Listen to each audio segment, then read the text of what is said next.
City Mayor Benjamin Magalong pinahisa sa lawal ang mga kongresista matapos niyang ilatad ang mga pagpapanggap umano ng mga ito sa investigasyon sa korupsyon sa flood control projects. Mga resibo ni Mayor Magalong kinahutla ni PBBM at ng mga kongresista. Pero bago ang lahat, kung hindi pa kayo nakapag-subscribe sa channel na ito, please do subscribe para mas maging updated pa kayo sa mga susunod kong mga videos. Timbog na ang mga baho ng mga kongresista matapos lantarang pinayag ng isang matapang na mayor na si Baguio City Mayor Benjamin Magalong. Ang kanyang mga resibo patunay na dawit ang mga kongresista sa mga anomalya sa flood control projects. Anya, halata o manong nagiging defensive na ang mga ito upang pagtakpan ang kani-kanilang mga kapapanaghang ginawa sa pera para sa bayan. Samantala, narito ang naging pahayag ni Presidential Spokesperson Claire Castro kung saan mariing tinanggihan ng palasyo si Mayor Magalong na manguna sa investigasyon dahil sa takot na sumabog ang kanilang mga baho. Okay po, unang-una po na ibigay na po ng ating mahal na Pangulo ang mekanismo o sistema kung paano ito maiimbestigahan at nagbigay na nga rin po siya ng direktiba sa regional project monitoring committees. At kung ano man po ay maitutulong ni Mayor Magalong, mas maganda po na ito'y mailahad niya sa Pangulo at hindi naman po siguro kinakailangan pang magkaroon ng isang magli-lead sa probe dahil nga may mekanismo na po at sistema na ibinigay ang ating Pangulo. Kung ano man po ang meron siya, kung ito po ay kompleto, maaari niya po ito maisumiti agad-agad sa ating Pangulo para yung sinasabi po nilang 67 congressmen at mukhang sila ay identified na ni Mayor Magalong. Hindi pa po ba mas magandang maibigay na niya ang report na ito sa ating Pangulo? At kung kinakailangan maidemanda o makasuhan, nang may sapat na ebidensya, agad-agad natin po itong dapat gawin. At nakita po nga din po natin at napanood ang kanyang mga interviews, mas maganda rin po sana at nababanggit siya ang tungkol sa rock netting at sa Cat's Eye, ay mas maganda rin po na kung mayroon po siyang alam dito, maidemanda na agad. Dahil mukhang, sabi niya po ni Mr. Alvin, mukhang marami na po siyang nalalaman. So mas maganda po ito ay detalyado. Hindi po pwede muli na tayo ay magturo lamang. Sunod na tanong mula kay Maricel Halili, TV5. Magandang umaga po, Yusek. Yusek, may we have your statement tungkol po dun sa lumabas na survey ng Okta Research wherein tumaas daw yung self-rated poverty nitong July. Tumaas siya sa 45%, mas mataas kumpara sa 42% noon pong Abril. Saan po natin to pwedeng i-attribute? Okay, unang-una, hindi naman po talaga maisasantabi ang realidad na hindi naman lahat ng Pilipino ngayon ay saganang-sagana. Kaya nga po tuloy-tuloy pa rin ang programa ng Pangulo patungkol po sa walang gutom program ng DSWD at nandiyan na rin po ang pagbibigay natin ng mga 50% mga discounts, 50% discounts sa pamasahe sa mga estudyante at sa mga senior citizens at nandiyan na rin po ang pagbibigay natin ng murang presyo para sa bigas para mas marami pong mga Pilipino ang makabili at makayanan, no, ang pagbili ng kanilang mga pagkain. Pati po ang school feeding program ng DepEd ay nandiyan po. Tuloy-tuloy po ito. At hindi po ito titigilan hanggat sa mas maramdaman po ng mas marami pang Pilipino ang kanilang pag-angat sa buhay. Pero Yusek, sa dami po nitong mga programang ito, saan po kaya nagkukulang? Bakit hindi pa rin po nararamdaman ng iba? Kasi kailan lamang po din natin sinimulan ang murang presyo ng bigas at sabi nga po, nung nakaraang buwan, nag-report po ang DSWD, ang sinasabi po natin na pag-angat kaunti ng buhay ng ibang mga Pilipino ay nararamdaman because of the walang gutom program. So ito ay patuloy pa rin natin gagawin para mas maramdaman pa po na mas nakakarami. Panghuli na lang po, Yusek, tungkol po sa ibang survey, yung sa WR numero. Lumabas po kasi dun sa survey na yon na sa 2028, frontrunner pa rin po sa pagkapangulo si VP Sara. And kapag tiningnan po natin yung mga nasa top, mukhang wala pong kaalyado si PBBM dun sa mga frontrunners. Ano po yung take ninyo dito, ma'am? Ibig sabihin yan po ay ang Pangulo po ay concentrated sa kanyang pagtatrabaho para maibigay ang nararapat sa taong bayan. Hindi pa po namumulitika ang Pangulo. Hindi po namumulitika ang Pangulo. At siguro ang eleksyon, 2028 pa po yan, saka na natin pag-usapan. Pagtuunan po natin at pinagtutuunan ng Pangulo ang pagtatrabaho para sa taong bayan. Sunod na tanong mula kay Eden Santos, Net 25.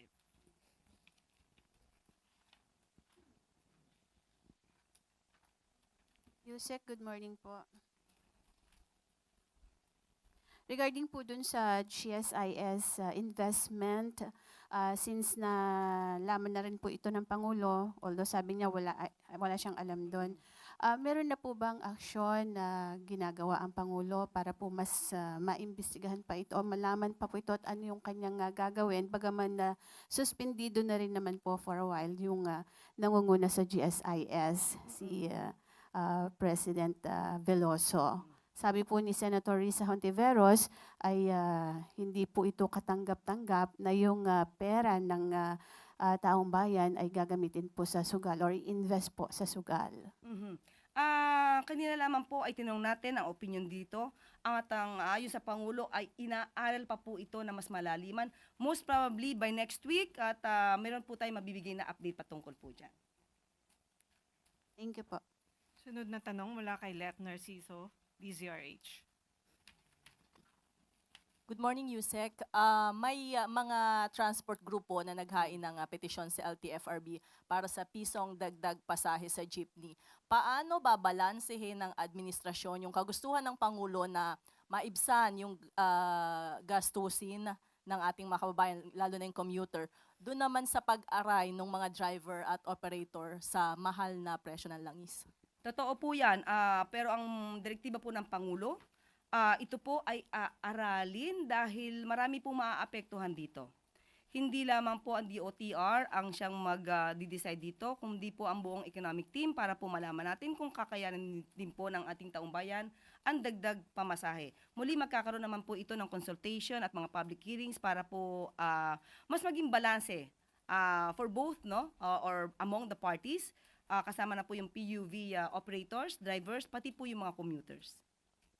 Dahil hindi pa po ubra yung pagbibigay ng fuel subsidy, anong pwedeng i-bargain ng pamahalaan dito sa mga driver at operator para mapigilan itong pagtaas ng pasahe sa jeepney? Sa ngayon po, ibabato natin ang katanungan na yan sa KSEC Vince ng DOTR para po mas detalyado po kung ano pang maaari nating maibigay sa ating mga operators po, PUV operators and drivers. Thank you po. Sunod, Maricar Sargan, Brigada.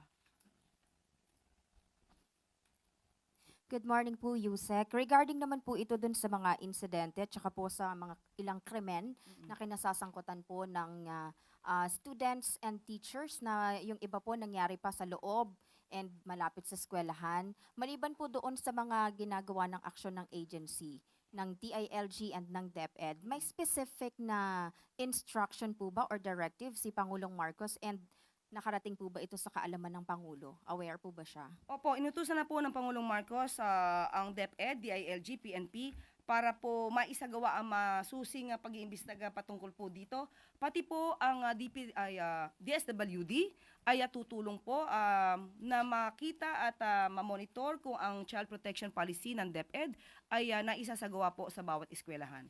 So muli, kailangan po talagang maimbestigahan ganito, lalo po may mga minor de edad na nasasangkot po dito at nagiging issue na po talaga yung mental health sa mga kabataan. So hindi po ito tutulugan at aaksyonan po ng mga concerned agencies. Agad-agad din po. Sunod, Ian Cruz, GMA 7. Good morning, Yusek. Yusek, yung binanggit mo kanina, 15 contractors yung binanggit ni Pangulo and kasama sa na-include doon yung SunWest na naka-receive siya ng large share, 10 billion worth ng 78 na flood control projects. Pero na-involved na po siya dati or na-link na doon sa mga controversies na na-flag po ng COA, na-flag na rin po ng Senado yan. So ano po ang gagawin dyan ng palasyo para hindi na po mabibigyan ng malalaking proyekto itong mga sinasabi nga na nasasangkot sa mga kontrobersya and may ilalabas po ba na executive order ang Pangulo para once and for all may guidelines talaga para hindi na po may include nga itong mga nasasama sa mga kontrobersiya? Unang-una po, kung sila naman po talaga ay mayroon ng mga records na mga maanumalyang proyekto, hindi na nga po sila dapat na pagtitiwalaan. Pero sa kasalukuyan po, iba po kasi ngayon ang naging kontrata. Dapat kung ano man na naging kontrata sa ngayon at may dapat silang tapusin, they should be obliged to comply with the provisions of the terms and conditions in the contract. Dapat iyon na matupad. Iba po ang issue ng mga maanumalyang proyekto kung sila man ay nasasangkot sa ganito. Dahil yung mga maanumalyang proyekto ay ito po ay paiimbestigahan. Hindi po ibig sabihin na nabigyan sila ng bagong kontrata, hindi na po sila maaari managot sa mga dating naging kontrata na masasabing maanumalya. Pero ngayon, kung may kontrata sila at dapat tapusin to under the terms and conditions na nakasaad sa kontrata. So, doon ma'am sa SunWest, anong take ng palasyo dyan? Kasi nga, na-involved na sila dati and ngayon nakakuha na naman ng malaking mga proyekto. Hindi lang sa SunWest, sa lahat ng contractors. Dapat makita lahat, busisiin lahat ang detalye kung ano yung mga projects, ghost projects, na kinakasakutan ng ibang mga contractors dito. Lahat ng may mga anomalya, i-report na rin po sa Pangulo at yan po ay kakasuhan. Katulad na sinabi natin, pananagutin at iba-blacklist. Pero lahat ng kontrata na ngayon na sila ay kasama at sila ay party, they have to do their obligations based on the contract. Yusek, last na lang po. Doon sa sumbongsapangulo.ph, kumusta po? Marami na po ba nagre-report? At ano po ang mga common na nire-report po ng mga taong bayan mula po Luzon, Visayas, Mindanao? Yes, meron po tayong report dito, pero as of now, wala po akong detalye. Nabigay lang po sa atin. Ito po, meron po tayong update. Sumbong sa Pangulo update, meron na po tayo lumalabas as of August 11 to 13, 2025. May 84,892 total views. May 1,148 reports at may 823 feedbacks. Meron po tayo rito sa analytics at maaari ko po siguro sa inyo ito maibigay. Maya-maya lamang po. Hindi pala makita sa ano. Maya-maya lamang po, bibigay ko sa inyo. Sunod na tanong mula kay Sam Medenilla, Business Mirror. Good morning, ma'am. Tatanong lang po namin, what is the position and preparations of the Marcos administration on the pending bill in the US which aims to restrict its call center jobs from being outsourced abroad? Pending bill pa naman siya. So, patapusin muna natin kung anong gagawin ng US dyan. I-verify lang po namin. Bali na-mention po kasi ni na former Congressman Joey Salceda na nag-submit na raw po sila ng recommendation sa Malacanang regarding doon sa issue. Na-receive na po ba ito ng Malacanang? Sa ngayon, wala pa ako. As of now, as we speak, wala pa po tayo hindi pa po tayo nabibigyan ng anumang impormasyon patungkol po dyan. At maya-maya malaman po ay maaari nating itanong ito sa Office of the President at kung mayroon man pong update, ibibigay ko po agad sa inyo. Yes na lang po. Ma'am, may update na rin po ba tayo doon sa Konektadong Pinoy Bill? If meron na pong decision. Naibigay na po at nire-review ngayon ng Pangulo. Thank you po, ma'am. Sunod, Christian Bascones, PRTV.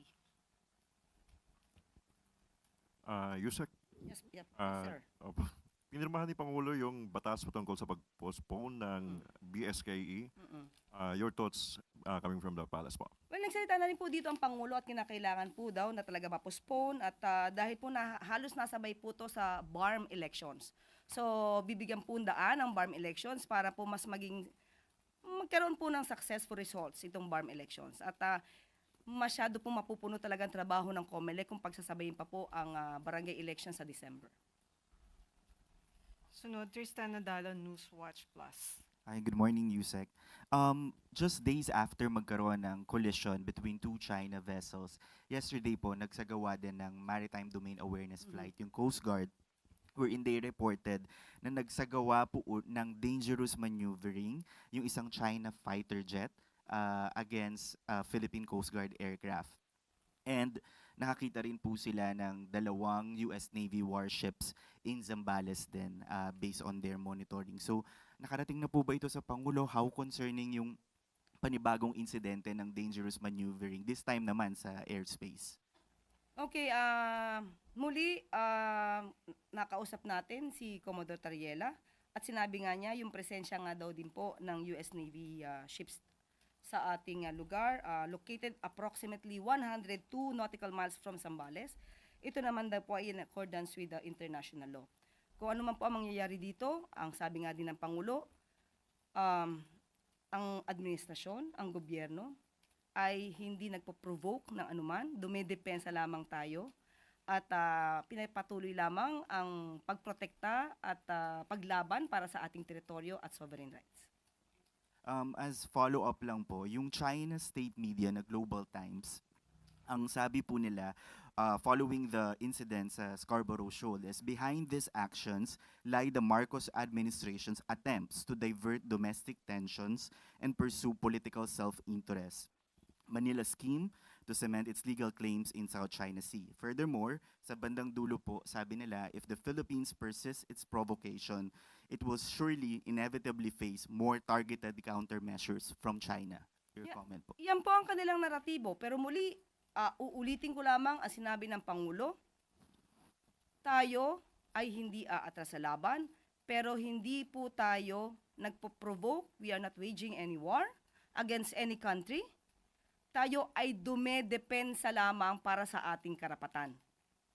Matatandaan, meron naman pong arbitral ruling kung saan talagang nakapaloob doon ano ang karapatan natin sa West Philippine Sea.